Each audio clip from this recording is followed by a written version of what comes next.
Ini kelompok A berapa? 8. Oke, jadi di meja ini kita bakal belajar tentang OGM eksterna atau organa genitalia maskulina yang eksterna. Nanti kita bakal belajar apa aja? Kita bakal belajar tentang penis, skrotum, sama funiculus spermaticus. Oke. Terus kita belajar satu-satu ya. Kita lihat nanti kita sambil melihat gambar ideal sambil melihat preparatnya. Kita mulai dari ini dulu. Bagian dari penis. Ini penis kalau udah dibuka, yang mau aku tunjukin di sini adalah bagian penis itu ada 2 bagian. Penis terdiri dari 2 pars. Pars apa aja? Fixa dan libera. Pinter banget nih, mesti udah siap praktikumnya. Oke. Jadi ada pars fixa sama pars libera. Untuk pars fixa, dia lokasinya di sini. Ada 2. Ada bulbus penis di tengah, sama ada crus penis di dextra sama sinistranya. Udah tahu ya. Terus berikutnya adalah pars yang libera. Libera dari kata sebenarnya bahasa Latin juga, Yunani juga, cuman liberal artinya lebih bebas dia. Jadi dia menggantung bebas. Ada 2 juga, ada corpus spongiosum jumlahnya 1, sama corpora cavernosa penis jumlahnya 2. Kenapa kok di sini corpus, di sini corpora? Itu adalah akibat dari jumlahnya. Jadi kalau ini tunggal itu maka dia sebutannya corpus spongiosum. Kalau dia lebih dari 1 atau jamak maka dia corpora cavernosa gitu. Terus kita masuk satu-satu mulai dari corpus spongiosum dulu. Corpus spongiosum itu letaknya di ventral. Oh iya, kita belajar dulu posisi anatomi dari penis ya. Kalau penis itu posisi anatominya dihitung saat penis ereksi. Jadi misalnya ini ada penis kemudian ereksi, maka yang bagian superior ini adalah dorsal, sementara yang anterior ini atau inferior ini adalah ventral. Udah tahu ya. Jadi ini dorsal penis, ini ventral penis. Oke. Begitu pula dengan ini. Maka itu corpus spongiosum penis itu ada di bagian ventral penis. Oke. Kemudian corpus spongiosum ini bagian ujungnya mengalami membesar menjadi membentuk glans penis. Nah, terus udah sih kita belajar ke glans penisnya. Ini glans penis. Di sini pada orang yang belum disirkumsisi, glans penis itu ditutup oleh sebuah struktur kulit namanya preputium. Oke. Terus preputium itu dia harusnya nutupin ya. Kalau di preparat sini preputiumnya ada, cuman dia tidak menutupi glans penis. Mungkin karena sudah mengkerut ya. Ini sebenarnya dia preputiumnya masih ada, cuman dia nggak menutupi glans penis. Kemudian preputium itu menempel atau melekat pada glans penis di sebuah struktur di bagian ventral yang bernama ini frenulum preputii. Jadi preputiumnya itu melekat pada glans penis di frenulum preputii ini ya. Di bagian ventral. Di sini ada juga nih contohnya di bagian sini nih. Ya. Pada orang yang sudah disirkumsisi memang frenulum preputii masih kelihatan kan? Iya, masih kelihatan. Terus di ujung dari glans penis itu ada ostium ureta externum, itu untuk lubangnya, sementara untuk cekungannya yang dibentuk. Jadi cekungan yang terbentuk pada bagian ujung dari glans penis itu namanya fossa navicularis. Fossa kan cekungan.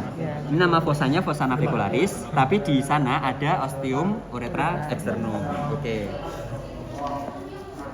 Itu untuk penis. Terus kalau yang corpora cavernosa sekarang. Kalau corpora cavernosa dia lokasinya ada di dorsal. Oke, jumlahnya ada 2. Oke. Terus lagi ya. Dia membentuk ini aja. Corpora cavernosa ada 2 ini kalau dipotong secara melintang kayak gini. Ini contohnya kalau mau dilihat. Yang belakang kelihatan? Ukurannya segitu ya kira-kira untuk. Oke, terima kasih Jen. Ya. Oke.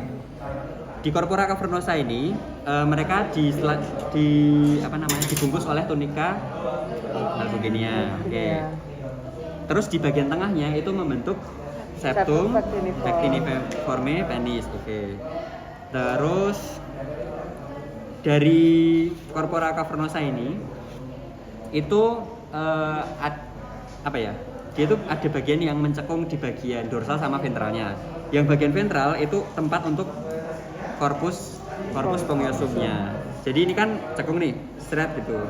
Ini untuk tempat bagi si korpus spongiosum.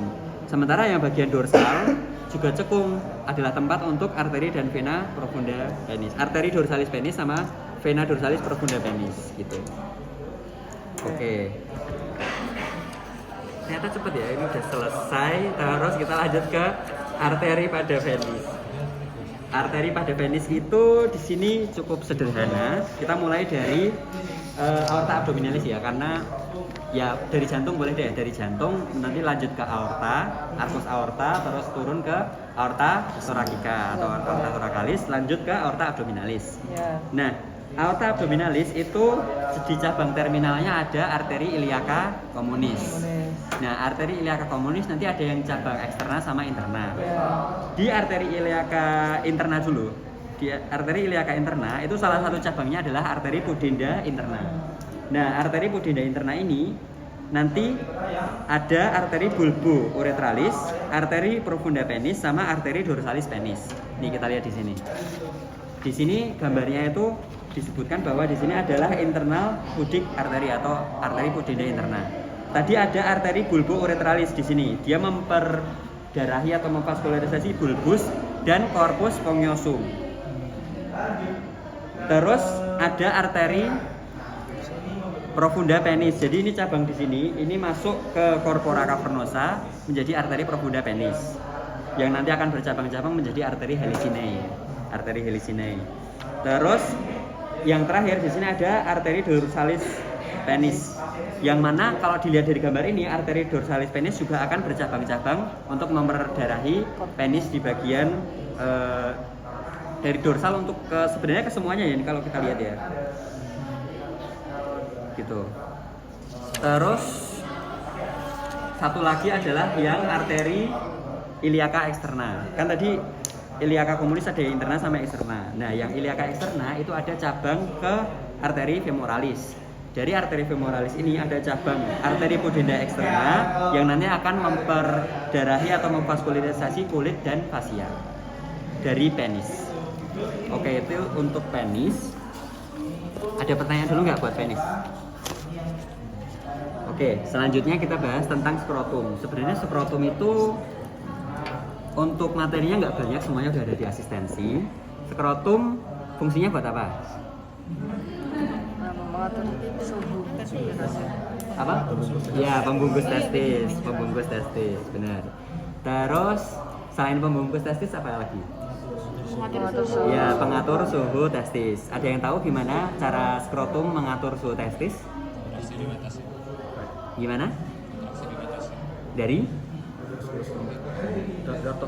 Ya, jadi skrotum itu mengatur suhu testis dengan mengatur dari musculus dartos itu tadi, kontraksi sama relaksasinya. Gimana caranya? Ketika suhu lingkungan itu dingin, testis itu kan dia terjadi spermatogenesis dan membutuhkan suhu yang optimal. Ketika suhu lingkungan dingin, maka skrotum ini akan musculus dartosnya akan berkontraksi sehingga testisnya lebih dekat ke tubuh. Tubuh kan kita punya suhu ya, kita punya suhu tubuh normal yang cukup tinggi daripada lingkungan. Jadi itu akan mengoptimalkan spermatogenesisnya. Sementara itu pada kondisi lingkungan yang panas, terlalu panas, musculus dartosnya akan relaksasi sehingga testis jauh dari tubuh sehingga tidak terkena panas dari tubuh untuk mengoptimalkan proses spermatogenesis. Terus kalau skrotum itu struktur yang khas di sini adalah ada di linea mediana ini ada raphe scroti, tulisannya RAPHE, raphe scroti. Ini ya raphe scroti. Oh iya. Perhatikan, soalnya kemarin dulu keluar responsi. Jadi bagian di linea mediana sini, mulai dari bagian bawah penis sampai belakang itu ada raphe scroti. Oke? Terus udah lanjut ke funiculus spermaticus. Kalau funiculus spermaticus itu fungsinya apa? Penggantung testis. Sebenarnya kalau preparatnya sih nggak ada ya, karena dia kan jadi satu gitu sama skrotum. Jadi dia di dalam di sana. Sebenarnya dia di dalam sana. Dan ini penggantungnya nggak terlalu kelihatan. Cuman mungkin kita ini aja kali ya. Di dalam funiculus spermaticus itu ada apa aja? Ada yang tahu? Arteri, Arteri testicularis. Kan ya. buat memperdarai testis tuh. Terus oke, arteri differentialis buat memperdarai vas deferens atau ductus deferens. Terus ada arteri spermatica externa. Oke, arteri spermatica externa. Oke. Terus venanya? Vena plexus Ada venosus plexus venosus pambiniformis. pambiniformis juga.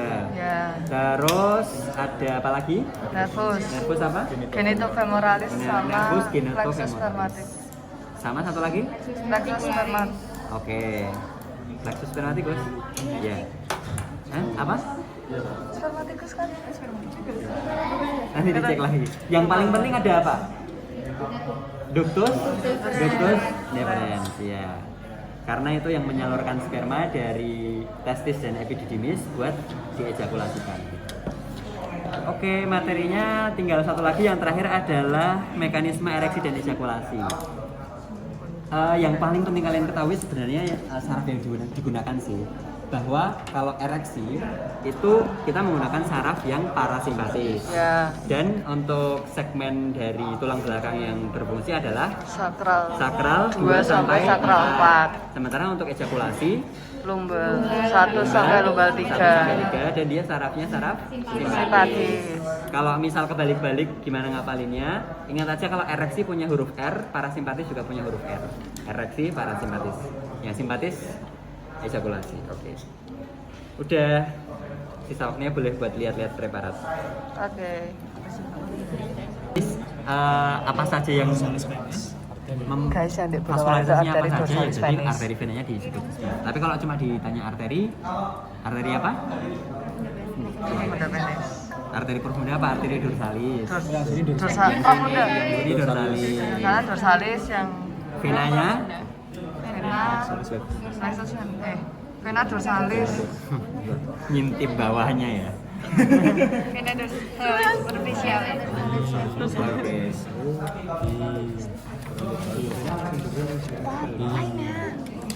Terus coba masih inget nggak tadi di bagian glans penis ini ada cekungan, namanya apa? Fossa navicularis. Mantap. Sip.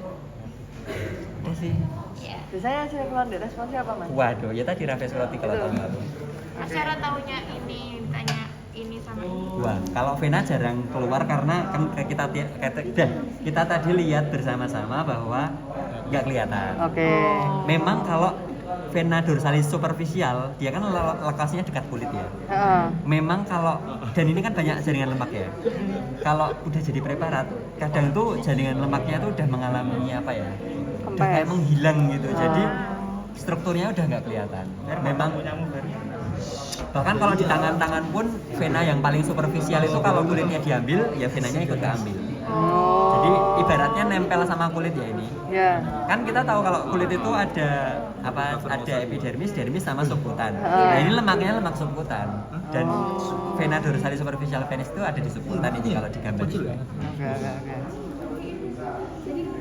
Ya, noted guys. Keluar ada vaskularisasi.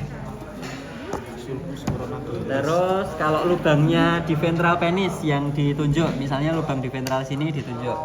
Struktur tersebut apa ya namanya? Adalah apa gitu, tapi agak ambigu sih sebenarnya.